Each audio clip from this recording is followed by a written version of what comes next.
ដល់ឆ្នាំ2026នេះក្នុងត្រីមាសទី2សេដ្ឋកិច្ចប្រទេសថៃបានដាំក្បាលចុះជាខ្លាំងនេះគឺជាការលើកឡើងរបស់សារព័ត៌មានយ៉ារ៉ោទ័រអបអរសាទរប្រទេសកម្ពុជា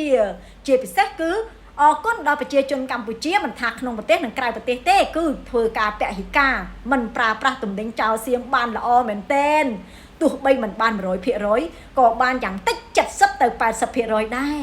អញ្ចឹងយើងទាំងអស់គ្នាត្រូវតែបន្តពហិការទំនិញចោលសៀងបន្តទៀតណាបងប្អូនណាចានាងខ្ញុំឃើញព័ត៌មានមួយនេះហើយគឺសែនសប្បាយចិត្តខ្លាំងមែនទែនចាសារព័ត៌មានយ៉ារ៉ោទ័រនេះគឺ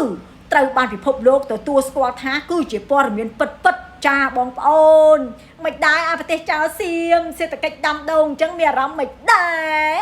ដៀលកម្ពុជាក្រទាំងដែលកម្ពុជាមានលុយទាំងដុំទៅទិញផលិតផលឯងអាសូរតាគេនឹងទៅសុំឯងទៅហ្វ្រីទៅហាមួយឆ្នាំកម្ពុជាចំណាយលុយរាប់លានដុល្លារណាក្នុងការទិញផលិតផលក៏ដូចជាទំនិញប្រទេសហែងតែហែងដៀលគេទាសកលប្រទេសអ្នកក្រប្រជាជនក្រឥឡូវមិនដែរហាប្រទេសអ្នកក្រអត់យកលុយទៅទិញហ្នឹងមិនដែរស្គាល់រសជាតិនៅអូយ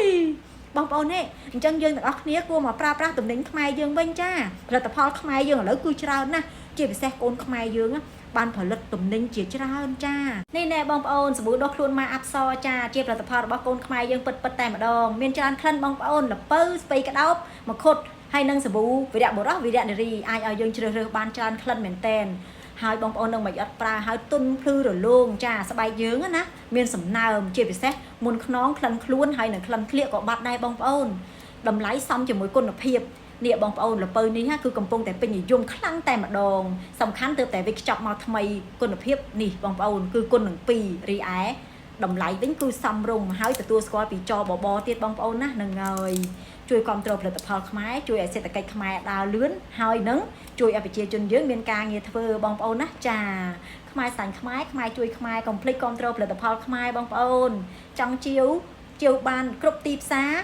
រទំនើបឱសថស្ថានហើយនឹងម៉ាតបងប្អូនណាអាប់សធានាថាប្រើហើយជាប់ចិត្ត